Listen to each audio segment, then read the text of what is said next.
A história de hoje nos transporta para um dos momentos mais emocionantes do Antigo Testamento. O encontro entre Elias e Eliseu na subida do profeta ao céu, conforme relatado em 2 Reis 2. Era o fim de uma era em Israel.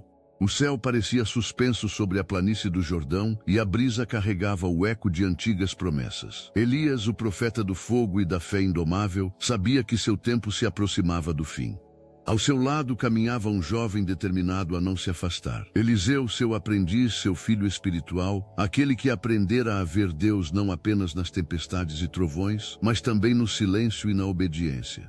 Eles vinham de Gilgal quando Elias, com voz serena, disse: "Fica aqui, Eliseu, porque o Senhor me enviou a Betel." Mas Eliseu respondeu com firmeza: "Tão certo como vive o Senhor e vive a tua alma, não te deixarei." E seguiram juntos.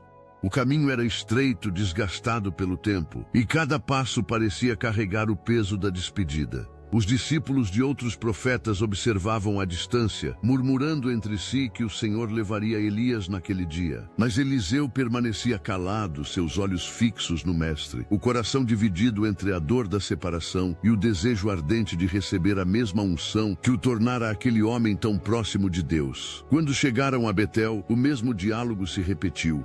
Elias pediu que Eliseu ficasse, mas ele recusou outra vez. Havia em sua resposta não apenas lealdade, mas fé. Ele sabia que a presença do Mestre não era um acaso, era um chamado. Tornaram a caminhar, e quando chegaram a Jericó, Elias parou, olhou para o horizonte e falou: "Fica aqui, porque o Senhor me enviou ao Jordão." Eliseu respondeu o mesmo, e a jornada continuou. Sob o sol do deserto, 2 silhuetas se projetavam sobre as pedras. Um profeta que estava prestes a ser levado e um discípulo pronto para aprender seu último ensino, o de ver o invisível. Quando chegaram à margem do Jordão, 50 homens dos filhos dos profetas pararam à distância para observar. Elias tirou seu manto, enrolou e tocou as águas. Então o rio se abriu diante deles e passaram em terra seca. Eliseu fitava o movimento das águas e pensava no Deus que transforma fronteiras em caminhos e barreiras em oportunidades. Do outro lado, Elias parou, virou-se para ele e perguntou com doçura: "Pede-me o que queres que eu te faça antes que seja tomado de ti." Eliseu, com voz trêmula, respondeu: "Peço-te uma porção dobrada do teu espírito." Elias sorriu, não por orgulho, mas por reconhecer a fé ousada naquele pedido. "Pediste coisa difícil", disse, "mas se me vires quando eu for tomado, isso te será concedido." O silêncio que se seguiu parecia eterno. O vento se agitou, e de repente um redemoinho se formou no céu. Uma carruagem de fogo puxada por cavalos flamejantes surgiu e separou os dois. Elias subia ao céu num turbilhão de luz e Eliseu gritava: meu pai, carros de Israel e seus cavaleiros." A poeira levantada pelo vento queimava seus olhos, mas ele não desviava o olhar. E então tudo silenciou. Somente o manto de Elias caiu sobre o chão. Eliseu se aproximou, pegou o manto e o apertou contra o peito. Chorou, não pela perda apenas, mas pela responsabilidade que agora lhe pesava sobre os ombros. Ele voltou pelo mesmo caminho, sentindo o vazio ao seu redor. Cruzou novamente o Jordão, agora diante dos mesmos 50 olhares curiosos. As águas corriam fortes, como se zombassem de sua fraqueza.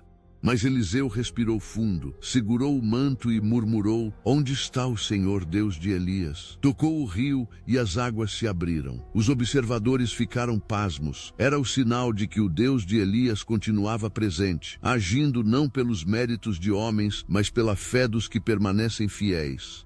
Eliseu atravessou, não como discípulo, mas como profeta do Altíssimo. Dias depois, ainda ecoava entre os profetas a notícia de que Elias havia sido tomado. Eliseu, agora em seu lugar, carregava consigo a lembrança viva daquele dia.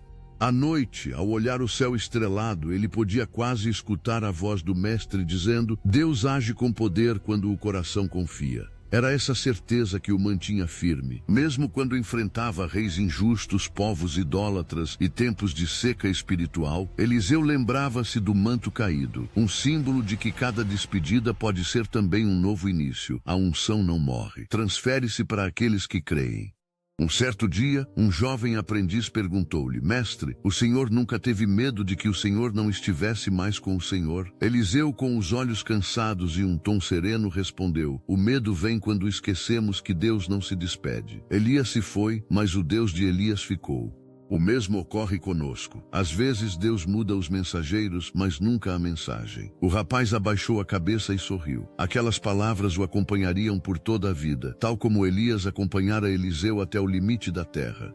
E assim se encerrou aquele ciclo. O fogo do céu transformado em chama interior, o profeta deixado em meio ao pó e as expectativas do povo transformado em sinal de esperança. Eliseu seguiu seu caminho, enfrentando novos desafios e milagres futuros. Mas o que mais importava não era o espetáculo da carruagem ou o poder sobre as águas, era a presença constante e fiel de Deus, que se revela àqueles que se recusam a desistir. A história era um lembrete de que a fé não termina quando o mestre se vai, mas floresce quando o discípulo decide continuar. Hoje, quantos de nós já ficamos nas margens do nosso próprio Jordão? Quantos vimos algo ou alguém ser levado de nós? Um sonho, uma relação, um tempo que parecia eterno, e pensamos que o poder de Deus também havia partido junto. O exemplo de Eliseu nos ensina que a fé começa onde a vista termina. Quando o manto cai aos nossos pés, não é o fim. É o convite de Deus para atravessar o rio de volta e viver o chamado com a unção que Ele mesmo deixou. Ele continua abrindo águas e levantando corações dispostos a crer. Que esta história inspire você a não desistir, mesmo quando tudo ao redor parecer vazio ou silencioso. O mesmo Deus que ergueu Elias nos céus é aquele que entrega mantos de fé a quem persevera. Se você sentiu essa esperança tocar o seu coração, curta e compartilhe para que mais pessoas descubram que o poder de Deus continua agindo hoje, do mesmo modo como agiu nas margens do Jordão.